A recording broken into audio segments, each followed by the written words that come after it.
how worried are you by the declines in the share price of Berkshire Hathaway, the difficulty the company's in? No? This is the third time that Warren and I have seen our holdings in Berkshire go down top tick to bottom tick by 50%. I think it's in the nature of long-term shareholding with the normal vicissitudes in worldly outcomes and in markets that the long-term holder has his quoted value of his stock go down and then by, say, 50%. In fact, you can argue that if you're not willing to react with equanimity to a market price decline of 50% 2 or 3 times a century, you're not fit to be a common shareholder, and you deserve the mediocre result you're going to get compared to the people who do have the temperament, who can be more philosophical about these market fluctuations. You can never take all the boom and bust out of a capitalist economy, but they could be enormously dampened if there were wise legislative restraints on human conduct that eliminated more of the sin and folly that will inevitably come without the wise restraints. And what happened in America is that the people who were making money out of a lack of wise restraints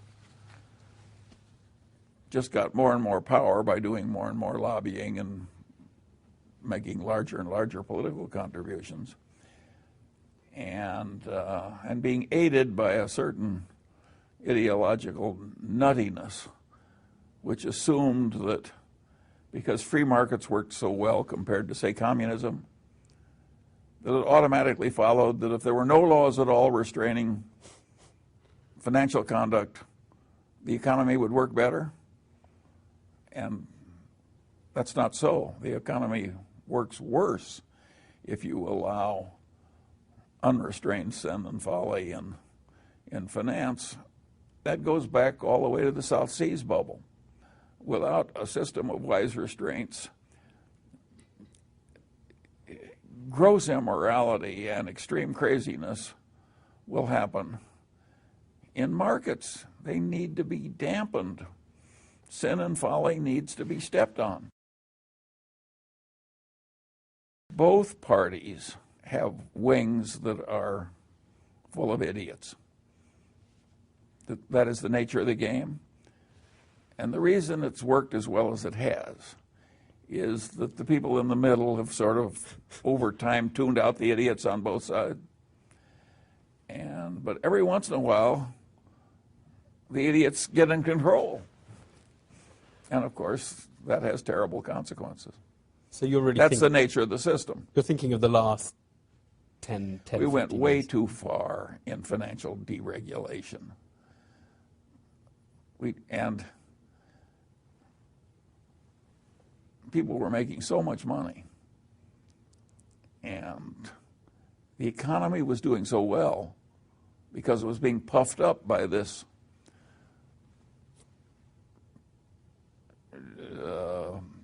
idiot boom and idiot expansion of consumer credit that everybody thought, oh, isn't this wonderful?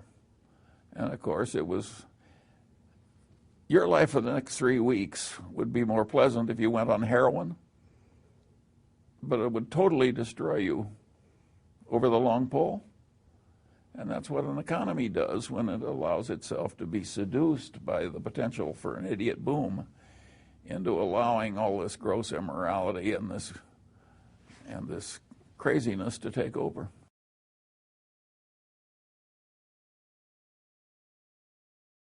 To his credit, of all the major figures, he's the only one who promptly said, I was a horse's ass. I'm ashamed of my lack of foresight. I missed this. Who else but Alan Greenspan is talking that way? So in my book, he's sort of a hero in that it is hard at his age to look back at a career as distinguished as his, with as much success and adulation, and basically say, I was a horse's patoot. And that's what he's done. So To me, he's a hero. We need more of that sort of thing. Wall Street attracts and rewards what I call a locker room culture.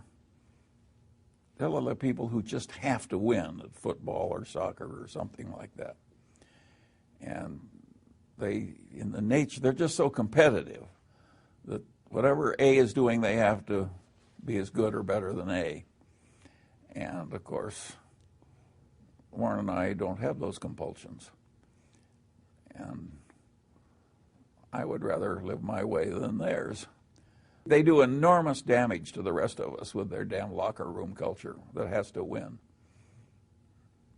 And is not very squeamish about what they have to do to win.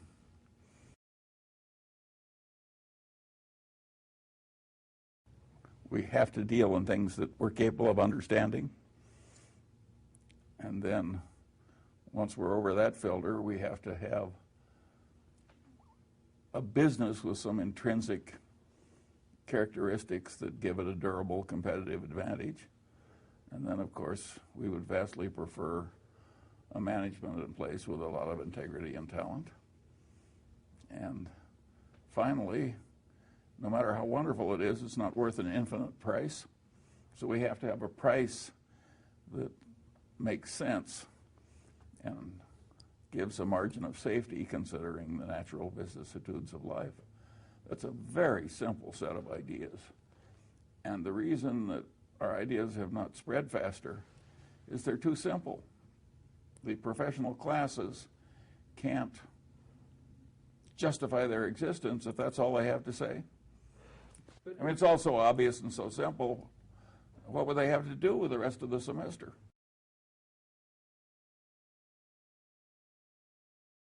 Well, at the time we bought it, it was succeeding mightily on multiple fronts, and it was cheap in relation to what was plainly going to happen. That was a valuable insight. There are times when even a company as big as Coca-Cola is too cheaply priced by the market, considering what it's going to do for the shareholder. And there are times when we can figure that out, and there are times when we can't. And the times when we can figure it out, we tend to go in heavily.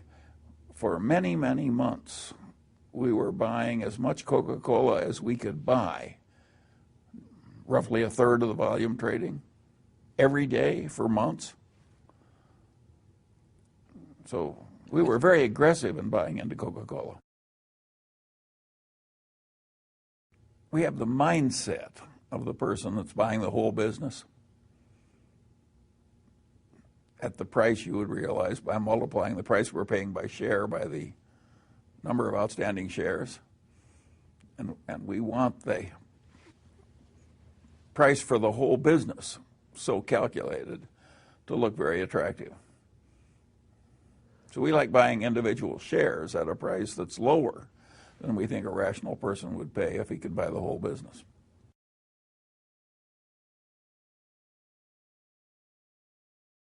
Warren would have been a huge success if Charlie Munger had never lived. How often do you speak to him? Well, in the early days, it was almost every day, and now it's maybe once a week. Only once a week? Yeah. Not very much. But sometimes it's a long conversation. You and Warren are very much a double act in the chairman and vice chairman of the company. At some point, you want to probably retire, don't you? Step down, rest a bit? Well, I don't think either of us wants to quit except as the laws of physiology force it. And that, no doubt, will be soon on us. But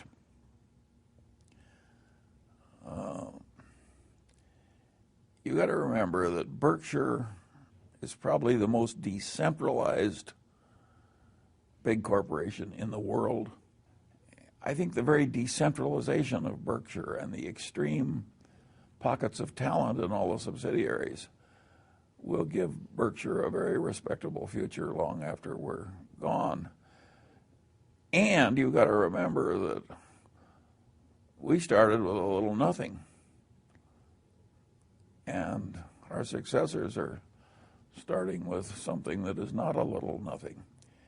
And you ought to be able to achieve a lot more when you're given a mighty hand than you were when you start with a little nothing. Now, they won't be able to multiply money as fast per share, because that can't happen when you're working with such large sums. But in terms of a creditable institution that serves the wider world, I think